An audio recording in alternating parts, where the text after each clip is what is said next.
Sa panahon ng kawalan ng katiyakan, may isang mensahe mula sa Diyos na nagbibigay liwanag sa ating landas, ang Revelation of Hope. Ito ay hindi lang isang serya ng pag-aaral sa Biblia, kundi isang paglalakbay tungo sa katotohanan, kapayapaan at buhay na walang hanggan.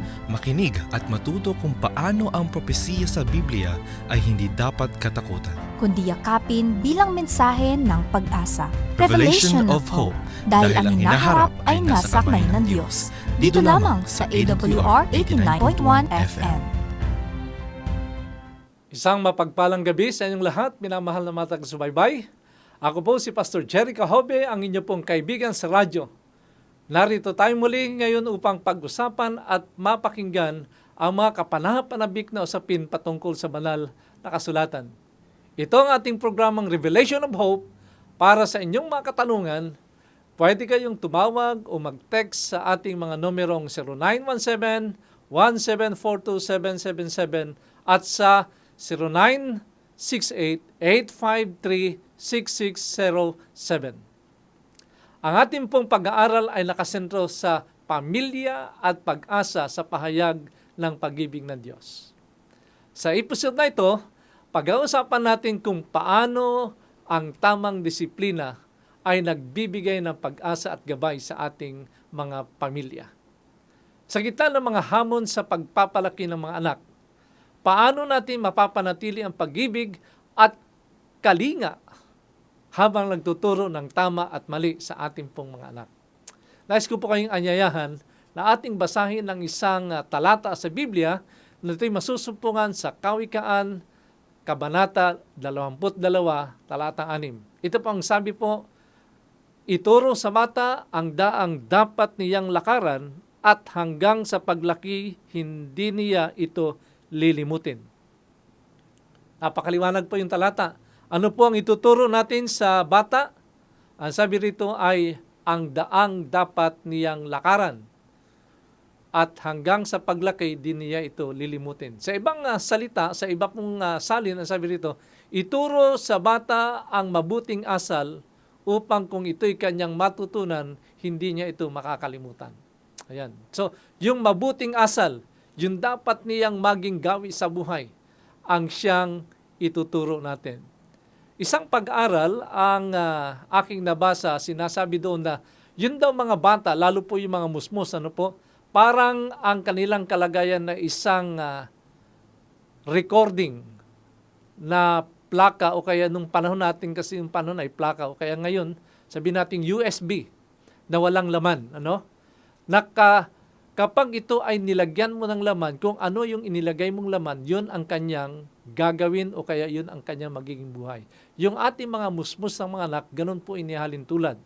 Na samantalang sila'y musmus, tayo po na mga magulang ang merong pagkakataon at tanging merong karapatan na maglagay kung ano ang dapat nilang matanggap at matutunan. Kaya kung ano ngayon yung ating pong mga anak, yan ay produkto ng ating pagtuturo sa kanila. Meron pang isang kasabihan na ang magulang ay makakapili ng kanyang magiging anak. Yung ibig sabihin kung ano yung magiging pagdating ng araw ng kanyang anak. Pero ang anak, kailanman hindi siya makakapili ng kanyang magiging magulang. Kaya mahal ng mga kaibigan, mga taga-subaybay, ano nga ba ang ibig sabihin ng disiplina ayon sa Biblia? Sa maraming pagkakataon, ang disiplina ay nauugnay sa pagpaparusa o pagwawasto ng mali. Yung ating pong mga naunang mga magulang ay kapag sinabi ng kanyang asawa, disiplinahin mo nga yung iyong anak. Kapag sinabi na ng nanay sa kanyang asawa na, disiplinahin yung kanyang anak, ang ibig sabihin ay parusahan o kaya paluin yung kanyang anak. Kasi hindi nasunod. Ngunit sa mas malalim na kahulugan, ay nais kong anyayahan kayo, ito ay isang pagpapahayag ng pag-ibig at gabay tungo sa tamang landas na dapat tahakin ng ating pong mga anak. Kaya dito, muli nating pag-usapan at ating pag-aralan sa unang bahagi, ano ba ang kahulugan ng disiplina ayon sa Biblia. Ang una, Ito'y pagpapakita ng pag-ibig ng Diyos. Ang sabing ganon, ang pag-ibig ng Diyos ay ipinaparanas sa kanyang mga anak sa pamamagitan ng pagdidisiplina.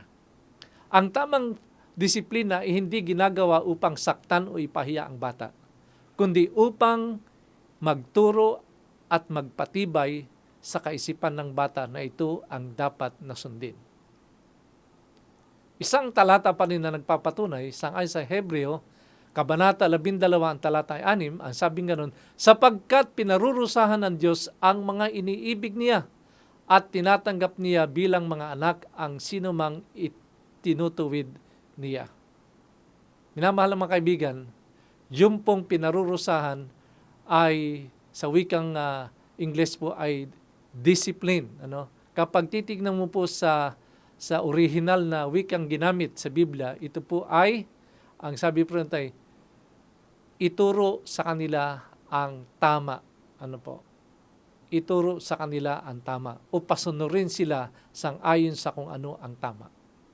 Kaya ito po ay pagpapakita ng kung gaano ang pag-ibig ng Diyos sa isang tao na nais niya na siya ay sumunod ng mataman. Pangalawa, pagtutuwid na may pagpapakumbaba. Naalala ko yung sabi ng aking auntie. Sabi niya sa akin, kapag papaluin ko raw yung aking anak, ay siguraduhin ko lang na hindi na ako galit. Kalimitan kapag tayo ay namamalo ng ating mga anak, ay sa antas at sa kalagayang mataas yung ating galit, yung ating emosyon. Hindi dapat gamitin ang disiplina bilang paraan ng pagpapakita ng galit, kundi bilang pagtutuwid na may pagpapakumbaba. Nakita ka nyo? Kaya ang sabi doon sa Efeso Kapitulo 6, ang talata ay 4, ang sabi niya, mga ama, huwag ninyong ipamungkahi sa galit ang inyong mga anak, kundi palakihin ninyo sila sa disiplina at aral ng Panginoon. Sa madaling salita, palakihin sila na merong pagsusunod at ayon sa aral ng ating Panginoon. Hindi natin pwedeng palakihin sila sa galit. Kaya kapag ang batang pinalaki sa paraan ng laging ginagalitan, paglaki niya, yan din ang kanya magiging asal. Kapag siya ay magtutuwid, pagalit. Kasi yun ang kanyang natutunan sa atin. Kapag siya ay pinapalaki natin, ginagabayan at tinuturuan ng pasigaw, titiyakin ko sa inyo, pag yan ay magturo ng iba pa, ay sa paranding pasigaw. Bakit pasigaw? Kasi yun ang pagkaturo sa kanya. So, minamahal na mga kaibigan, sasabihin ko sa inyo, ito po ay isang magandang simulain na turuan natin ang ating mga anak, na mauna sa atin yung kapakumbabaan at huwag sa paraang pagalit, ang ating pong pagdidisiplina sa kanila. Kundi, ito po ay sa paraang, merong pagmamahal. Ikalawang bahagi, gusto kong tignan natin at pag-aralan natin mga uri ng disiplina sa pamilya. So, ito po yung prinsipyo ng Biblia. Ngayon, pag-aaralan natin, ano ba yung iba't ibang uri ng disiplina sa pamilya? May iba't ibang paraan ng pagdidisiplina na maaring magamit ng mga magulang upang magabayan ang kanilang mga anak samantalang sila po ay lumalaki. Tingnan natin ang ilan sa mga ito. Una, disiplinang nagtuturo. Ipinaliwanag sa mga bata o ipinapaliwanag sa mga bata kung bakit may mga patakaran at ano ang magiging resulta ng kanilang mga gawain. So meron silang susundan kasi yun ang siyang tamang kanilang dapat nagawi samantalang sila ay natututo. Sangayon pa sa Kawikaan 15, ang talata ay 5, ang matalinong tao ay tumatanggap ng turo. Pansin nyo, Ngunit ang mangmang ay hindi pinapansin ang payo. Yung unang bahagi ng pangungusap ay ipinapaliwanag yung unang bahagi. O yung ikalawang bahagi, ipinapaliwanag yung unang bahagi ng pangungusap. Yun daw mga taong matatalino o kaya yung taong ang pag-iisip ay tuwid. Sila yung mga taong open. Sila yung mga taong handang tumanggap ng turo.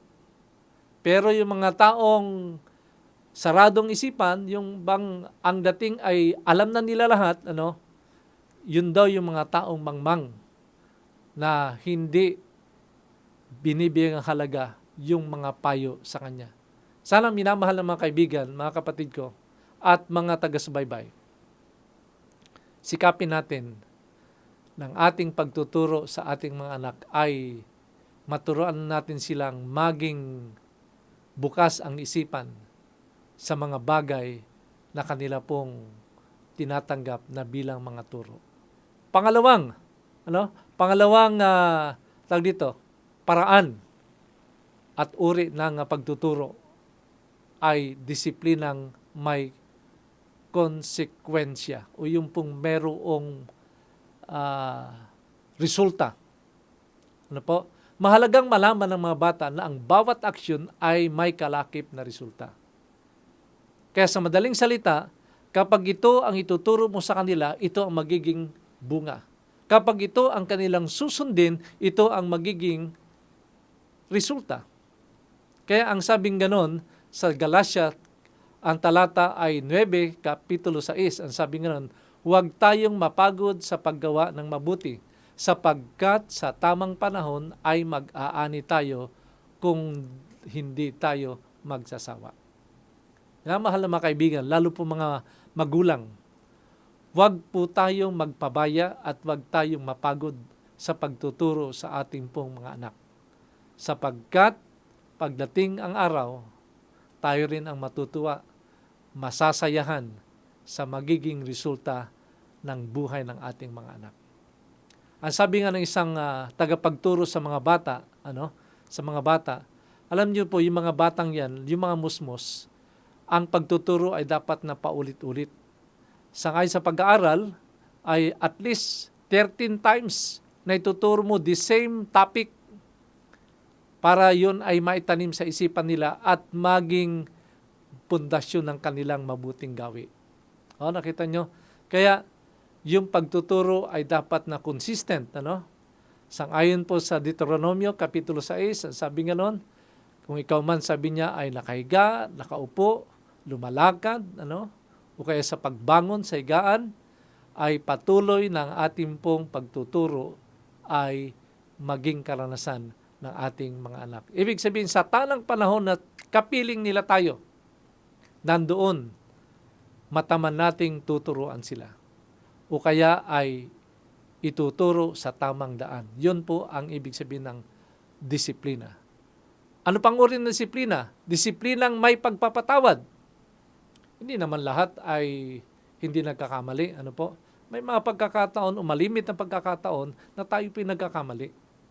Ay lalo pa yung mga bata. Di po ba? Yung ating membro ng pamilya, minamahal ng mga magulang, mga taga-subaybay. Matapos may tuwid ang pagkakamali, mahalagang ipakita ang pagpapatawad at muling pagtanggap. Alam po nyo, mas mainam magpatuloy ang buhay kapag naramdaman nung nagkamali yung pagpapatawad at pagkakalob sa kanila ng muling pagkakataon upang matuto at tumulad ang kanilang pamumuhay.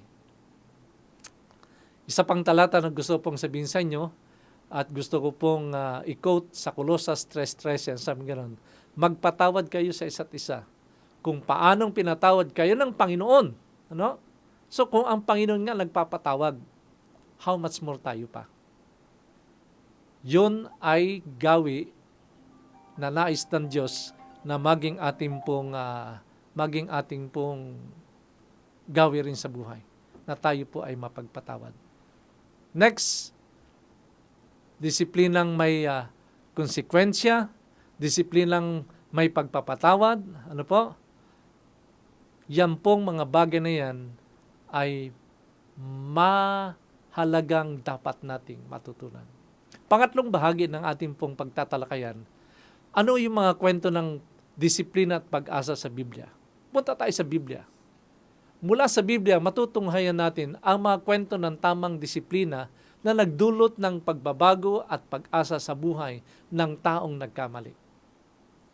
Halimbawa po, ng kwento sa Biblia ng disiplina, si Haring David at saka si Solomon. Bagamat nagkamali si David, itinuwid siya ng Diyos at itinuro ang halaga ng pagsunod. Naging mainam ba ang buhay ni David sa huling bahagi ng kanyang buhay? Yes. Sangayon sa unang hari, Kapitulo 2, ang talata ay 3, sabi niya, pag-aralan mong sundin ang mga utos ng Diyos, gaya ng itinuro ko sa iyo. Sinunod ba yun ni David? Yes. At siya'y pinatawan ng Diyos at naging mainam ang kanyang buhay sa bandang huli ng kanya pong pagiging isang anak ng Diyos. Ano pa? Yung alibughang anak.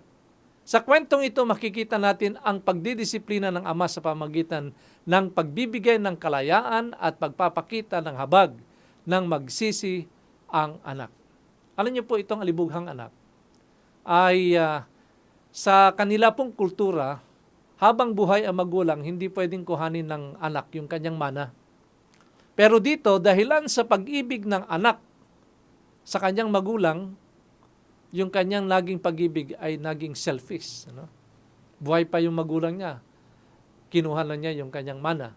At hindi lang niya kinuha. Umalis pa siya sa bahay nila. At nung umalis na siya, lahat ng kagustuhan niya, lahat ng gusto niyang paraan ng paggasta sa kanya pong nakuhang mana sa kanyang magulang, ginawa niyang lahat. Sa una, naging malapit ang kanyang mga kaibigan, naging magandang kanyang buhay, subalit dumating siya sa punto ng buhay na siya ay naging mahirap sapagkat ubus na ang mana na kanyang natanggap mula sa kanyang magulang. Ito ba ay ano ang dulot? Well, dahilan sa pag-ibig ng ama, ibinigay ng ama. Kasi alam ng ama na ang kanyang anak ay babalik din sa kanya.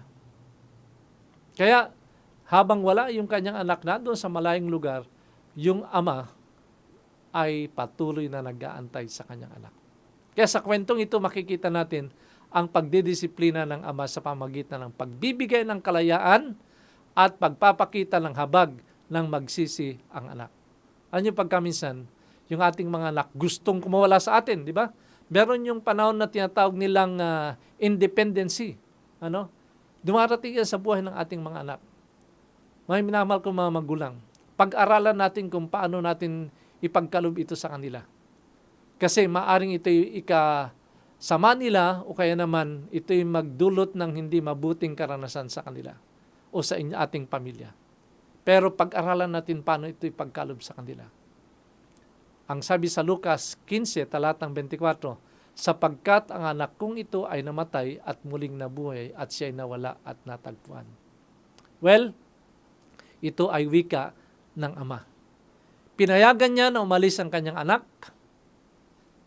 Subalit nung kanyang anak ay nagsisi at natuto sa kanyang sariling karanasan, nung siya'y nagbalik loob, ang sabi, tinanggap siya, pinatawad siya, ipinakita ng ama yung pagpapakumbaba at yun ang isang napakamahal na aral na natutunan ng anak. At yun ay naging mabuting karanasan ng anak na naglayas, subalit dahilan sa itinuro ng ama at ipinamuhay ng ama, kaya siya ay sa bandang huli naging mainam ang kanyang buhay. Sino pa? Si Pedro at si Jesus. Bagamat itinanggi ni Pedro si Jesus, itinuwid siya ng Panginoon at binigyan ng bagong pagkakataon upang maglingkod. Alam niyo, minamahal na mga kaibigan, may mga pagkakataon kapag nagkasala ang ating mga kasamaan sa pamilya, hindi na natin binibigyan ng pagkakataong makapagbago. Hindi na natin binibigyan ng puwang na iyaan ay kapag na kanyang napag-aralan at napagmuni-muni yung mga bagay na ginawa niyang hindi naging mainam, yan ay magbabago rin ang kanyang takbo ng pag-iisip. Kaya mahal na mga kaibigan, Huwag po nating isara ang pinto ng pagbabago sa mga nagkaroon ng pagkakataong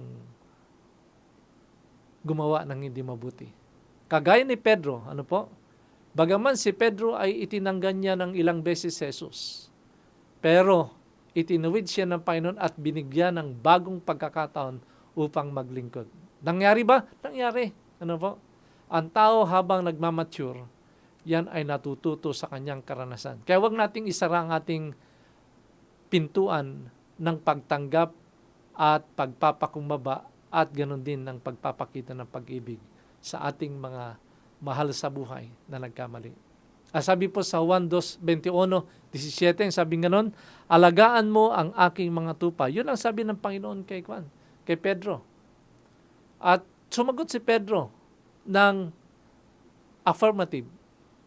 Pero pagkatapos nun, ipinagkanulo pa rin o itinatwa pa rin ni Pedro ang ating Panginoon. Pero, anong ginawa ni Jesus?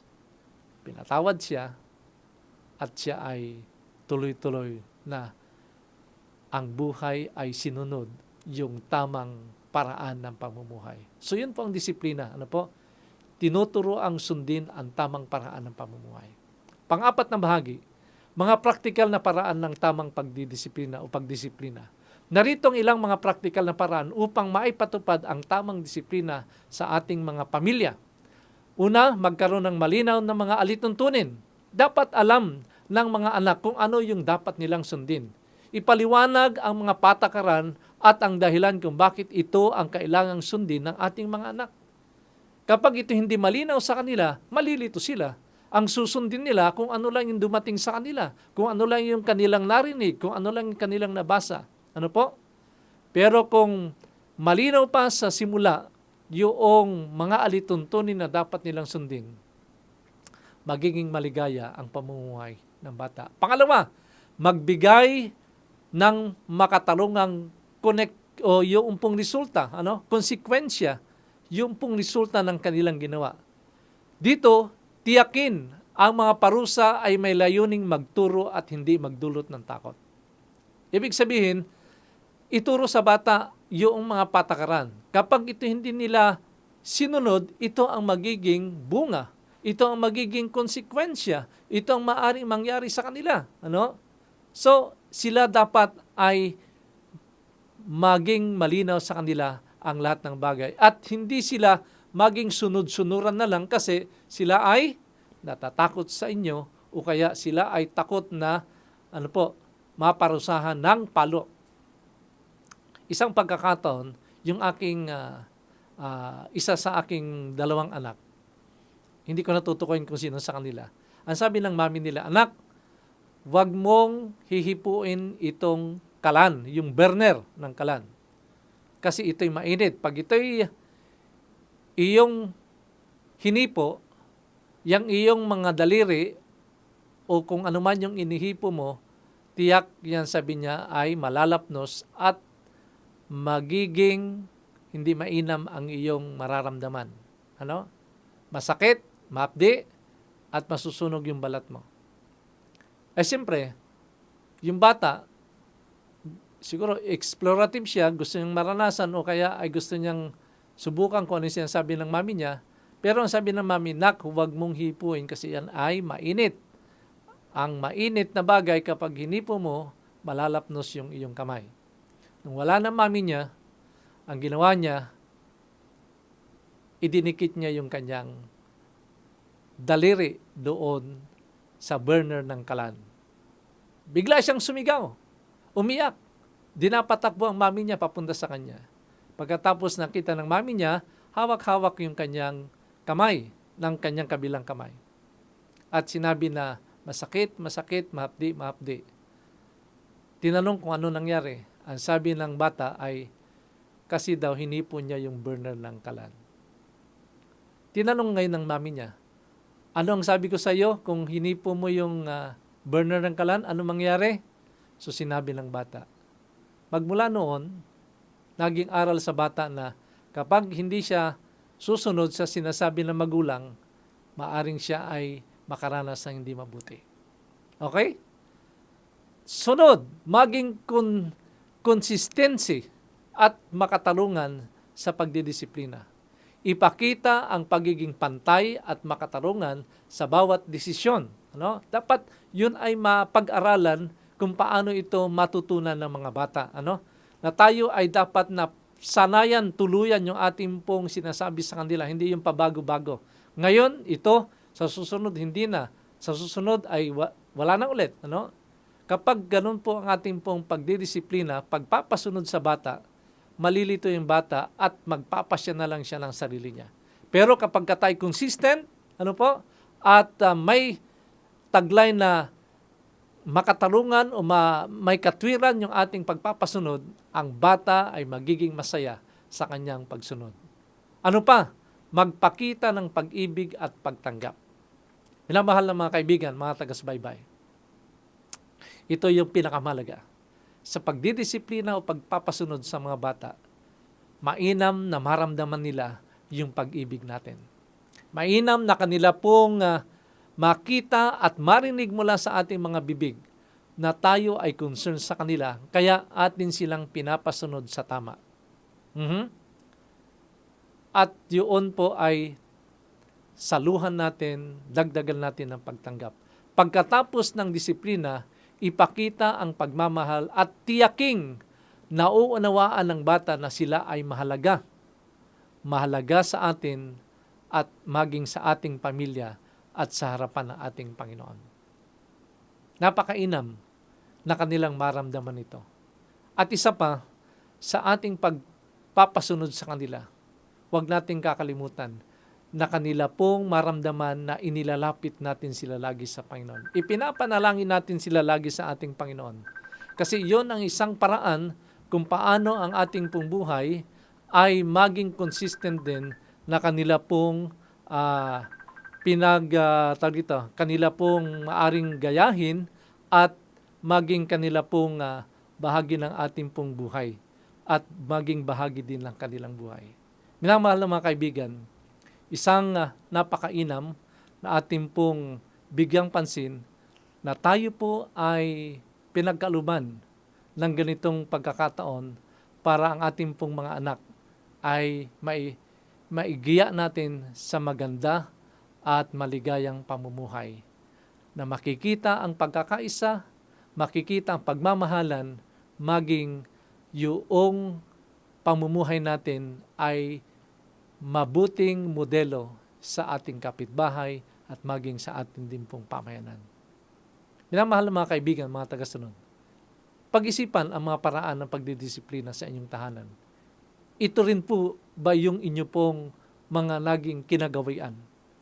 O ito rin po ba yung maaring dagdag na kaalaman para sa inyo upang ipagpatuloy ang mabuting paggabay, pagpapasunod sa ating pong mga anak? Ang mga ito ba ay nagbibigay ng aral at pag-asa sa atin? Tiyak ko po ito po ay magbibigay sa atin ng aral at pag-asa.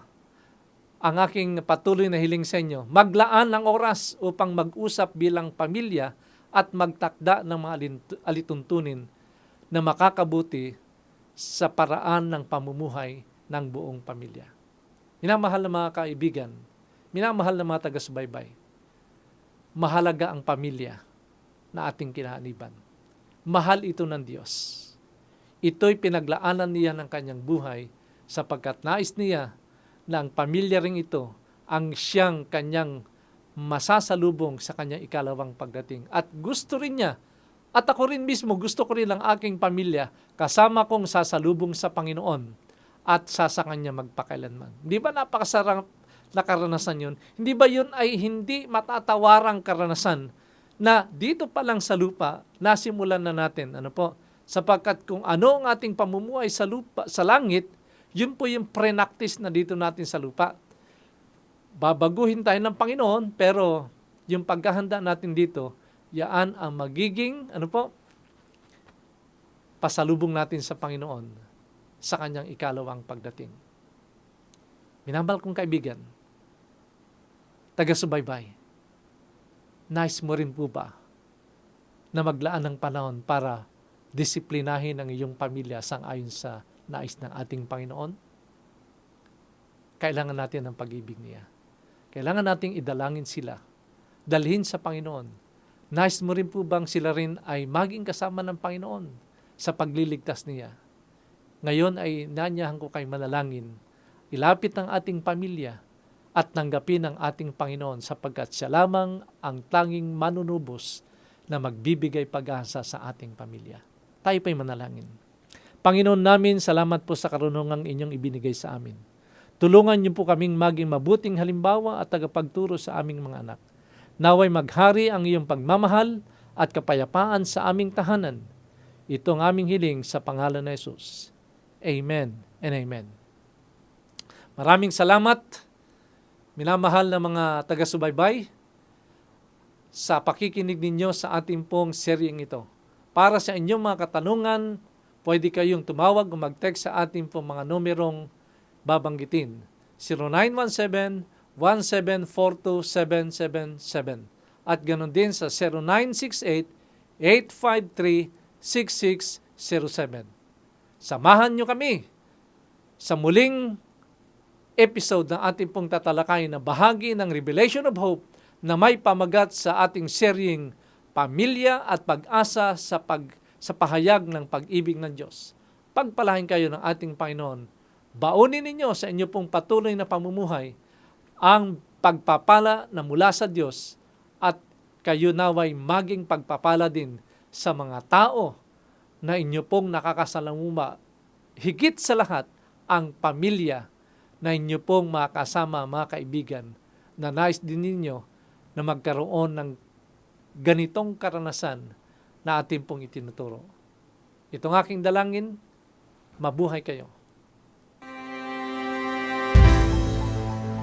Sa panahon ng kawalan ng katiyakan, may isang mensahe mula sa Diyos na nagbibigay liwanag sa ating landas, ang Revelation of Hope. Ito ay hindi lang isang serya ng pag-aaral sa Biblia, kundi isang paglalakbay tungo sa katotohanan, kapayapaan at buhay na walang hanggan. Makinig at matuto kung paano ang propesiya sa Biblia ay hindi dapat katakutan. Kundi yakapin bilang mensahe ng pag-asa. Revelation of Hope. Dahil ang hinaharap ay nasa kamay ng Diyos. Dito lamang sa AWR 89.1 FM.